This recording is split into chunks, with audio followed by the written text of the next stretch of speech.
So hello everyone and welcome to the parish of Gidea Park near Romford in England. Now, in a few days' time we're going to begin the season of Advent, and I thought it would be good to offer both to the people here today and to anyone else who cares to watch on the website something about the prophet Isaiah. Because Isaiah is everywhere in Advent. The first reading, not every day, by no means every day at Mass, but many days is going to be Isaiah. And I have a special love for Isaiah because when I started studying the Bible, I was very much into the prophets, and of course Isaiah is the first of the prophets. Now next Sunday, the first Sunday of Advent, it's actually year B, we'll hear these words. Oh, that you would tear the heavens open and come down. And then we hear the words, you, Lord, are our Father, we the clay, you the potter, we are all the work of your hand. It's quite a long passage. It's not one of the more familiar passages of the prophet Isaiah, but there are those kind of words that sound familiar. When I tell you they're from the 63rd and 64th chapter of Isaiah, you might say, oh, sounds like a long book. Well, it is a long book. I mean, this is the Bible. It's a long book. If we tried to find within the Bible how much of it is Isaiah, I'm not sure I can do this very quickly, but oh yeah, I think I can actually. I'm going to estimate. Okay, that much is Isaiah, 66 chapters of Isaiah. You might say, well, it's not very much. But it is, as biblical books go, it's a pretty long biblical book. In the Revised New Jerusalem Bible, this is about 100 pages out of a Bible which is 2,000 pages. So it is a long book. Later on, I'm going to look at the text that you've been given, and they'll come up on the screen, which are three, if you like, classic texts of Isaiah, and texts which Christians consider are about the Messiah, the coming of the Messiah. Before we attempt to evaluate 66 chapters of Isaiah, perhaps we ought to consider what is a prophet? What is a prophet? A prophet is a person, and of course, in those days, it's usually a man, though there are prophetesses, but they didn't get their books in the Bible. Usually a man, but a prophet is someone who speaks for God.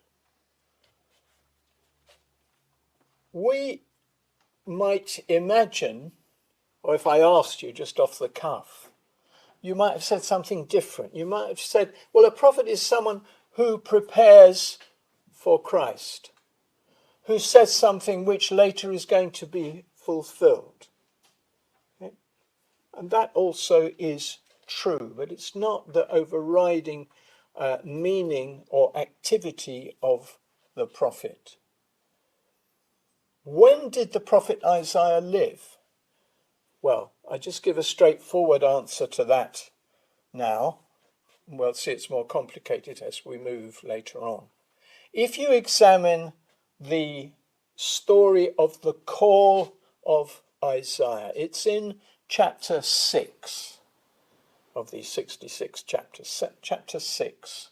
And immediately you ask yourself, well, why is the call in chapter 6? Why isn't it in chapter 1? There's something for the scholars to unpack. But it's in chapter 6. And the interesting thing about chapter 6 is that it gives us a reference to the kings of the kingdom of Judah, so the south of Israel, who were contemporaries to the prophet Isaiah. Their names are Uzziah, Jotham, Ahaz, and Hezekiah. You might have heard of Hezekiah. You might have heard of all of them. Now, those names actually come in full in chapter 1, verse 1. In chapter 6, this call narrative, the prophet says that in the year of the death of King Uzziah, he saw the Lord in the temple. Okay? So we've actually got a date because the dates of these Judean kings have been worked out. So we're dealing with 740 BC. Okay? 740 years before Christ. The call narrative, if you go and read it, you'll find some familiarity because there are these winged seraphs, these sort of angelic, fiery creatures who are flying around in his vision and calling out. And what are they calling out? They're calling out, Kadosh, Kadosh, Kadosh. Holy, holy, holy. Holy is the Lord God of hosts. Which, of course, centuries later is brought into our Mass. Holy, holy, holy, Sanctus, Sanctus, Sanctus. I saw the Lord seated on a high throne. The seraphs cried out, Holy, holy, holy is the Lord of hosts. And then there is this dialogue, this conversation between the prophet and God. And the upshot of it is that he offers himself to be sent by God. And he's told immediately, you are going to have a tough time. That's not the exact words of God. People are not going to listen to you because they are stubborn and they are hard-hearted. So that kind of sets a certain tone for Isaiah.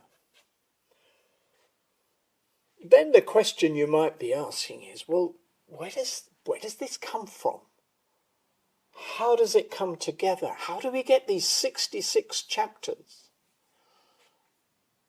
If we look at the books of the prophets, so these books which are what we call major and minor prophets, the major prophets, Isaiah, Jeremiah, Ezekiel, and then we have 12 we call minor prophets, smaller prophets. Well, virtually all of these are individuals who spoke for God. But how did we get these books? And the study of these books that's gone on for centuries, that when were these books of the prophets completed? Sometime before Christ. And then you have 2,000 years of Jewish and Christian scholarship examining these books and coming to conclusions about the books, particularly in the last 200 years. So scholars would say, well, how do you get from what the prophet speaks and how this is written down? Does the prophet write it down? Or does someone else write it down? And there are signals, even in the book of Isaiah, that the prophet has disciples. And the disciples presumably would write down the words of the prophets. Rather like the disciples of Jesus. They would preach what Jesus said.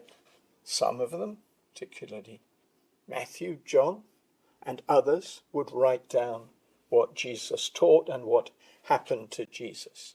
So we have this process goes from the prophets speaking to the books being written. And a study of these books, particularly as we'll see in a moment, the book of Isaiah, shows that it's a really complicated process because there are words of the prophet and then there are stories about the prophet, and they could well, we find sometimes that there are instances where somebody writing something down may have edited, may have added to it. Again, these are all the issues that come up with a detailed study of the prophetic books. I should have brought you a commentary that I've got on the book of Isaiah. Oh, that's just the first 39 chapters of Isaiah. It's about that. It's 3 volumes, it gets to about that. So the study, because of the love of the scriptures, the study that goes into this is every bit as much as Homer or Cicero or other classical writers. So what have we got in Isaiah? I've said chapter 6 and indeed chapter 1 tell us that the work of Isaiah begins about 740. But if we fast forward, not too much, but fast forward to about chapter 36, 37, 38, 39, we find reference to this king called Hezekiah. Now, Hezekiah was one of the kings of Judah who are remembered as pious, as good kings. There weren't very many good kings. Hezekiah was a good king. Okay, but Hezekiah reigned between 716 and 687. Okay, so if we're thinking of, as we are, of Isaiah being involved with Hezekiah, he started preaching in the year of the death of Uzziah, 740, but he must have gone on until at least 716 and actually went on well to the end of that century, 701. How do we know that? We know it because not only are there these names of kings, there's also references to contemporary history, right? And the great power of the time was Assyria. And Assyrians tried to destroy Jerusalem, but there was a particular king of Assyria called Sennacherib. And Sennacherib figures in those final chapters, 36, 37, 38, 39. I say final chapters because I'm going to make a distinction between chapter 39 and chapter 40. Okay? Right. So let's simplify all of that and say we've got 66 chapters, but they don't all belong to the same prophet or to the same time. Okay? So if I'm talking about the prophet Isaiah, what do I mean? What do I mean? This individual called Isaiah, that's the obvious sense. But a book of Isaiah, well, hang on. If you say that 1 to 39 belong to a particular historical time, what are you saying about the rest of it? Okay, let's go on to the rest of it, but not quite yet. Just trust me that 1 to 39 go together and they relate to this Isaiah, who was in Jerusalem, the second half of the 8th century, 740 onwards, saw the Lord in the temple, prophesied. We've got these, as I said, these passages about the Messiah. We'll come back to those. They are, we believe, his work. Okay, so you've got this first section. What are the major teachings in this first section? Prophets are a bit like social reformers. It's not only about, oh, in the future this is going to happen. It's also about, well, what you're doing at the moment, you really should change. Right? And the great social reformer prophet is the prophet Amos. You ask anyone from Latin America and say, well, how do you get this theology of liberation? They say, Amos. Amos began the theology of liberation. He began preaching against inequality, against the rich, in favour of the poor. So if you want a real sort of modern prophet, go and read Amos. But Isaiah, who's shortly afterwards, has similar threads in his prophecy. So he's also a social reformer. Right? Opening chapter, he refers to the people of Judah as like Sodom and Gomorrah. That's not a compliment. Okay, their behavior, they're unjust, they foster inequality, etc. So that's one of the themes of the first Isaiah, first section of Isaiah, these 39 chapters, to the extent that we can actually sum up in 39 chapters. I mean, that's 50 pages of that Bible. Well, maybe you can't sum it up. But the other theme is the theme of faith. Faith, trust in God. And trust in God in this particular historical context, which is, well, the Assyrians just come. They promise us the earth. They say they're going to look after us. Why don't we go with them? We don't mind worshipping their gods. So the prophet's going to say, hang on. This is not the way to go, because that is idolatry. You have your God. The Lord God has been revealed to Abraham, to Moses. He is your God, and you worship him. So there's a context of encouraging faith in the one true God, which fits in against this historical background. I mean, you've got parallels today. Who do we actually trust? Do we trust the latest politician who comes with various extraordinary promises, or do we trust values? Do we trust faith? Do we trust what we learn from our God and through Jesus Christ? Okay, so that's the first part of the book. I just want now to dispense with the chapters which go from 40 to 66, because then we'll come back to the first part of the book. Okay, I don't mean dispense with them like that. I mean, they're very important, but we can't get everything done in 40 minutes. And why do we consider the chapters from 40 onwards to be different? Why can't they be of this same prophet? Because they are obviously not of this same prophet. The style, the language, and above all, the historical background. We're dealing with someone who was preaching during the time of the exile. Now, the Jewish people were exiled into Babylon in the 6th century. Right? So we're dealing with 2 centuries later. Okay?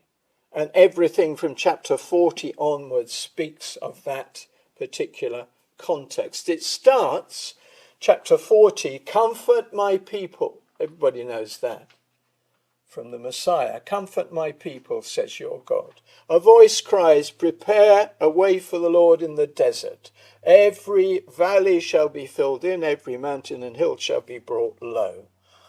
So there's something about God intervening to bring the people home. And that is a huge theme in this second part of Isaiah. Who wrote it? It was written by second Isaiah. This is the name that, with great imagination, scholars dreamt up for the chapters from 40 onwards. Second Isaiah. So the first 1 to 39 is first Isaiah. Second Isaiah is 40 to 55, actually. Okay? So the first Isaiah is the 8th century, the second Isaiah is the 6th century, and you guessed it, there's a third Isaiah. The third Isaiah is the final chapters of the book from 56 to 66. And because of their content, it seems that they were written after the Jews had returned from exile back to Judah, back to their home. So 56 to 66 is third Isaiah. Just to give you an idea of the content, or perhaps some things within these sections. By the way, all of this material, when we talk about Isaiah readings in Advent, there are readings from all parts of this. 63, 64, I mentioned at the beginning, that is actually third Isaiah. We said a reading from the prophet Isaiah, you don't have to say a reading from the prophet 3rd Isaiah, because the congregation won't know what you're talking about. And a whole book is considered the book of Isaiah. But from a scholarly perspective, when you analyze what's there, we realize there's more than one prophet and from more than one particular historical time. In fact, 2nd Isaiah, some of the readings at the Easter Vigil are from 2nd Isaiah. 3rd Isaiah chapter 61, the Spirit of the Lord is upon me. He sent me to bring good news to the poor, which is quoted by Jesus in Luke chapter 4. That's from 3rd Isaiah. So we don't have to be, well, in a sort of liturgical context, we don't have to be too anxious about whether it's 1st or 2nd or 3rd. Okay. And what's happened in our use of Isaiah in Advent is that obviously the texts we're going to look at now, they're the starting point because they talk about the Messiah and they talk about fulfillment, or they expect fulfillment. And we consider that Jesus Christ is the fulfillment of these prophecies. He is the Messiah. So that's where it all starts.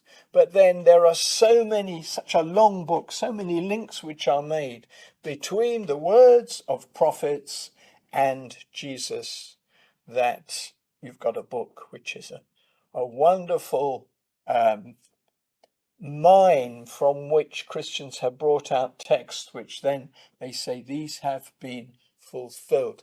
The great biblical scholar St. Jerome says it's kind of like a gospel, Isaiah. Well, it's not really, but in the sense the gospel is good news, the announcement of what is going to be fulfilled is also good news. Right. So let's just have a fairly superficial look at the texts that you have now, which you'll see who wrote them, or which part of the book are they from. Is it 2nd Isaiah? No. Is it 3rd Isaiah? No. It's 1st Isaiah, because it's 1 to 39. Okay? And these are from chapter 7, chapter 9, and chapter 11. Now, you can look out for these or listen out for these during Advent. Yeah, this is where I throw in an advertisement. If you go to the What Good News website and you click on scripture readings and you go to Advent, you'll find that every single Advent reading is there with a commentary by me. So you can, preparing your homily, you can just go to the reading and say, oh, that's a nice idea. I never thought of that before. Or, I'm not going to follow that. That's rubbish, you might say. You know, there you go. So every single reading from whatgoodnews.org. Okay, so at some point in Advent, these 3 readings will be found. Okay, I'm going to start with the last one. I'm going to start with 11. And you might recognize it. A branch will spring from the stock of Jesse. A shoot will grow from his roots. On him will rest the Spirit of the Lord. Okay, a branch from Jesse. We all know about the Jesse tree. Jesse is the father of David. So from his stock, a branch comes, and this branch is, well, we would say, is the Messiah. On him will rest the Spirit of wisdom, insight, counsel, power, knowledge, and fear of the Lord. Okay. He will judge the weak with righteousness. He will give fair sentence for the poor. He will strike down the violent. He will bring death to the wicked. Righteousness, justice is around his waist, and truth the belt about his hips. So he's looking forward to the coming of a ruler who will bring justice and eventually peace.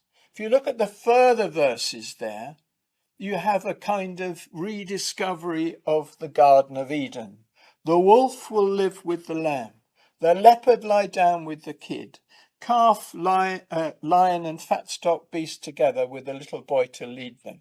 So all this image of a new world, of a recreation of the Garden of Eden, of the Genesis scene, this is part of looking forward to the time when the Messiah comes. And this is found also in classical literature, this portrayal of the ideal time before everything was going wrong. And that's got such a powerful ecological message these days. This is what we need to rediscover. After having destroyed the environment, we need to try to rebuild it. Okay, so that's the first text. That's Isaiah 11. Okay, so we've got a Messiah who has the Spirit, who brings righteousness and truth.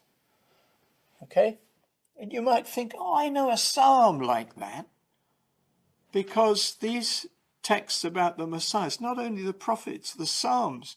Go to Psalm 72, which is used so much over Advent and Christmas. It will talk in a similar language, in fact, even more developed, about the King, the Messiah. Let's go to chapter 9. And this, this stands out, because this is the first reading of Midnight Mass. Or earlier, if you have it earlier.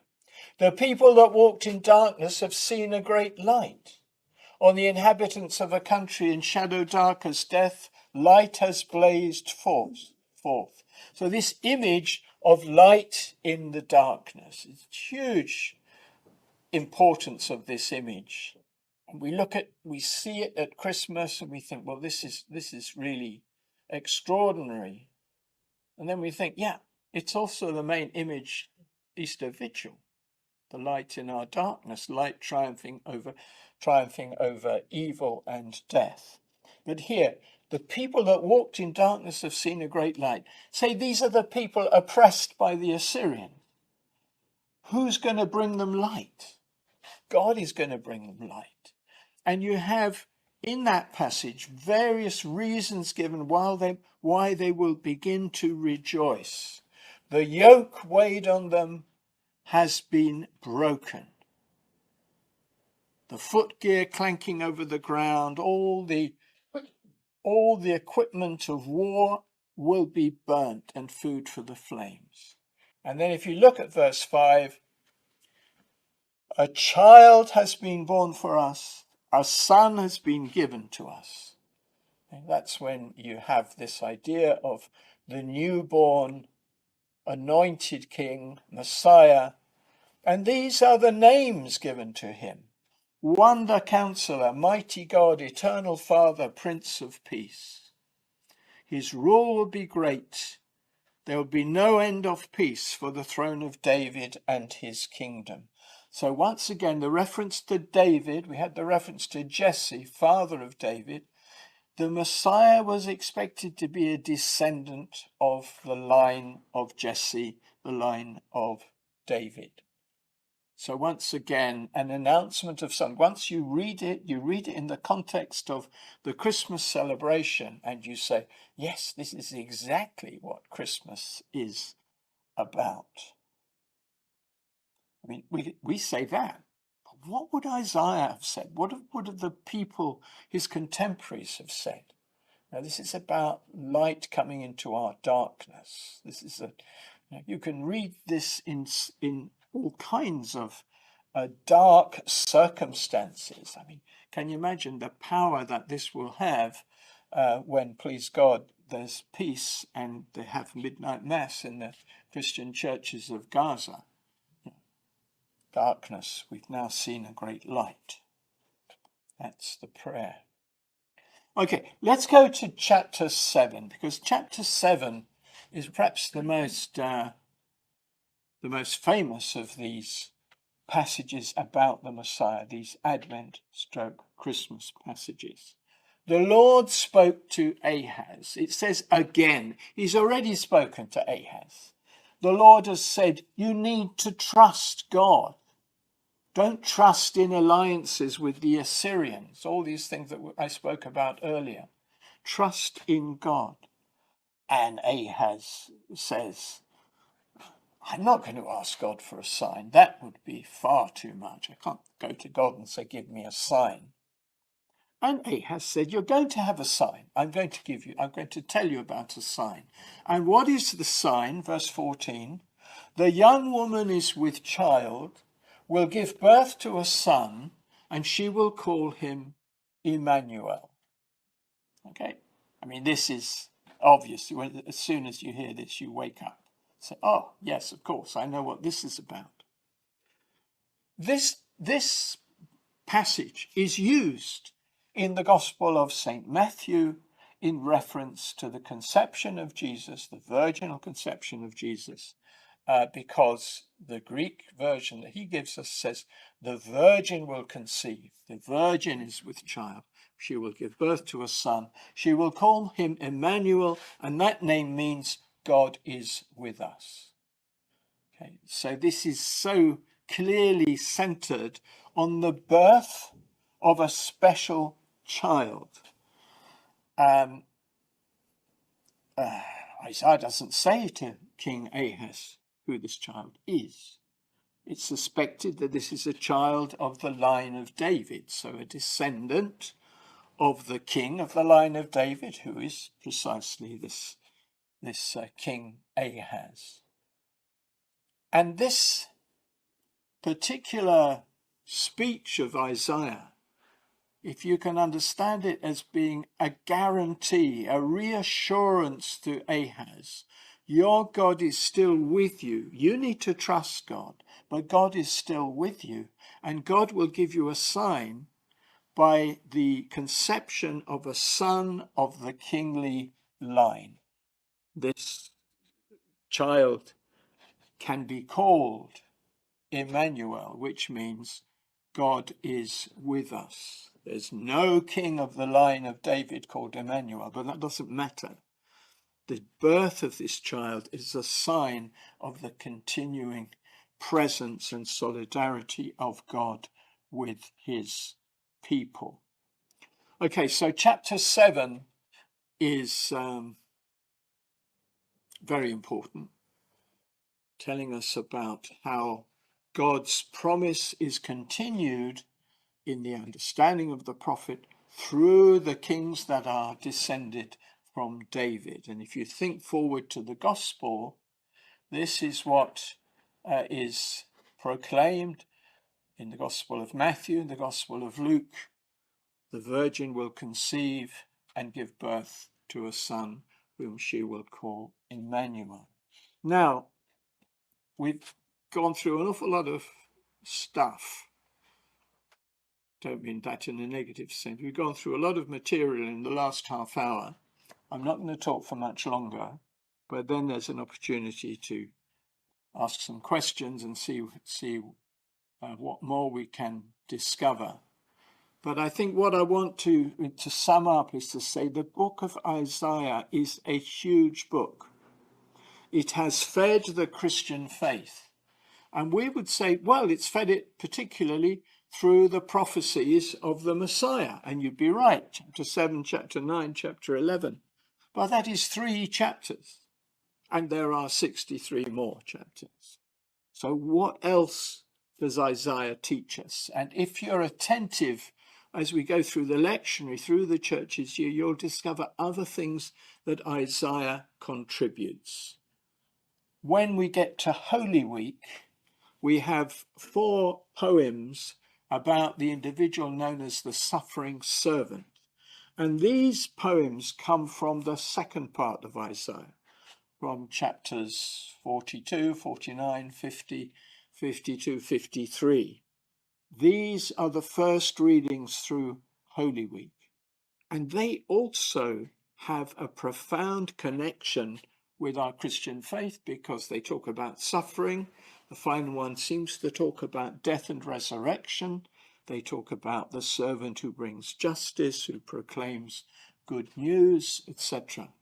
And then the text I referred to earlier from chapter 61, the Spirit of the Lord has sent me to proclaim good news to the poor. those are the connections within Isaiah that are used to explain Christ, that we can understand Christ with greater depth by using those scriptures. But there is so much else that is present within the prophet. And some of that we will discover precisely in Advent. Day by day, there'll be a new reading from the prophet Isaiah.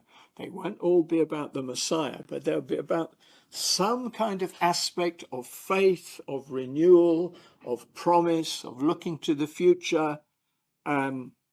You can discover them as we go through. And as we go through Advent, as I said at the beginning, it's not only Isaiah, there's other parts of the Old Testament that are represented there.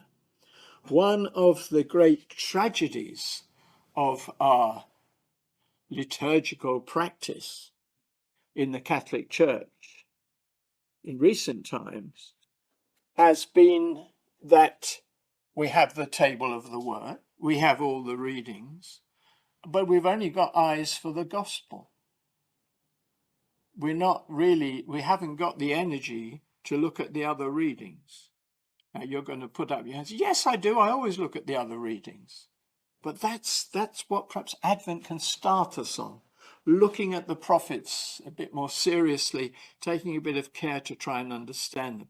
It's not easy. These are writings from 2,000 years ago, but they are writings which have fed the development of our Christian faith and can feed us still today.